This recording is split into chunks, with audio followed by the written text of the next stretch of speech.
Rising almost 200 meters above the jungle, Sigiriya Lion Rock commands the heart of Sri Lanka.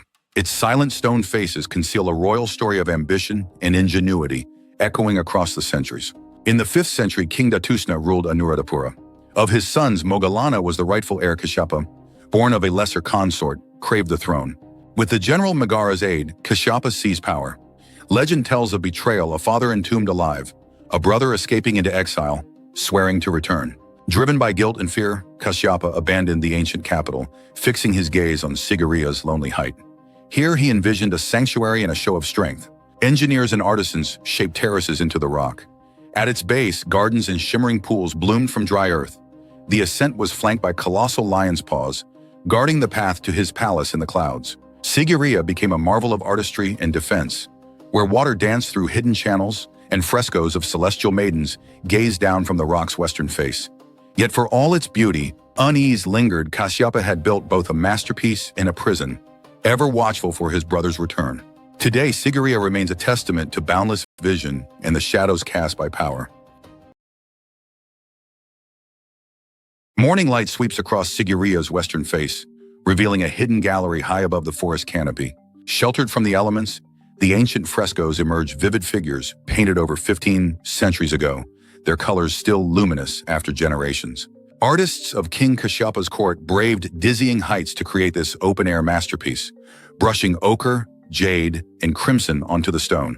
The subjects, elegant women adorned with jeweled bangles and lotus flowers, appear in poised procession, their serene expressions inviting endless interpretations. Perhaps they are celestial beings, guardians of myth, perhaps queens in attendance of a vanished kingdom. Once hundreds floated along these walls. Today a handful remain, their presence undiminished by the passage of time. Just beyond, the mirror wall curves along the cliff's edge, a polished passage built for the king himself, where the rock reflected his stride. Over centuries, visitors added their voices, inscribing graceful verses into the gleaming surface.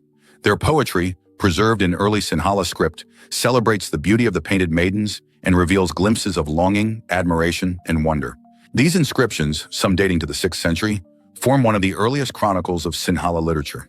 Frescoes and walls stand together as an enduring testament to Sigiriya's artistry and imagination.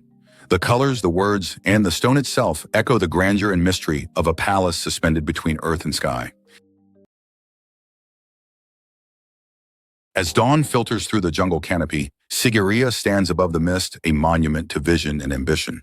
Over 1,500 years ago, King Kashyapa faced a harsh reality: how to sustain life atop an isolated rock, where drought threatened every dream.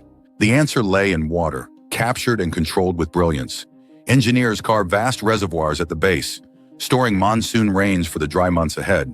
From here, a network of stone channels and terracotta pipes carried water up the rock, threading through terrace gardens and shimmering pools. Every step reflected careful calculation, artistry, and science combined to transform bare rock into a living citadel. On the slopes, moats and symmetrical ponds were woven into the palace's design, mirroring both sky and fortress. Yet their true purpose ran deeper. They were vital components of a hydraulic system that brought water to the summit.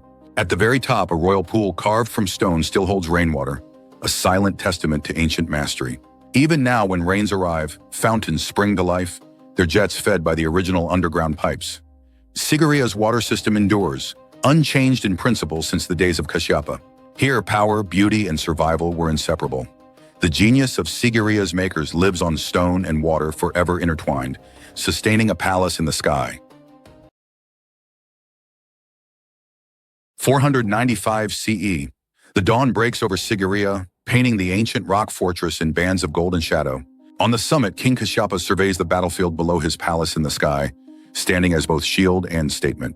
Across the plain, his half-brother, returned from years in exile, leads a determined army, the air charged with the promise of reckoning. The armies collide with thunderous force. Spears flash, dust rises, and the cries of warriors blend with the calls of distant birds. Kashyapa's forces falter, confusion rippling through their ranks. The king, once unshakable, watches as loyalty slips away. Realizing defeat, he chooses dignity over capture. With a final act, Kashyapa's life ends atop his fortress, his story etched into the very stones of Sigiriya. The victors claim the field, yet the palace falls silent. The capital returns to Anuradhapura, royal footsteps fade from the mosaic floors. Monks arrive, filling the empty halls with meditation and chant, until even spiritual echoes are overtaken by time. Jungle vines and roots entwine the terraces, slowly enveloping the walls and paintings, nature weaving its way through human ambition. At the summit, the great pool remains a rectangle of still water, 25 meters across, carved by royal engineers and sustained by an ingenious water system. Its surface reflects the sky, a quiet monument to creativity and ancient science. Sigiriya's transformation is complete from glittering palace to tranquil ruin. Reclaimed by forest and memory, the pool endures, shimmering among the stones, a testament to the vision and artistry that once soared above the jungle. Centuries passed. In 1831, a British officer, Jonathan Forbes, stumbled upon the overgrown summit. Later, archaeologists revealed what lay hidden: palaces, gardens, paintings, poetry carved into walls. In 1982, Sigiriya was declared a UNESCO World Heritage Site, recognized as one of the finest examples of ancient urban planning. Today, as you climb its steps, gaze upon its frescoes, and look out from the summit, you walk in the footsteps of kings and queens. Sigiriya is more than stone, it is memory. A monument to ambition, artistry, and the fleeting splendor of a king who built a palace in the sky. If you've enjoyed this journey into history, don't forget to subscribe to the Legends channel. Click the bell icon so you never miss more life stories of great legends and the timeless wonders of nature. Until the next story, keep seeking, keep exploring, and keep the spirit of legends alive.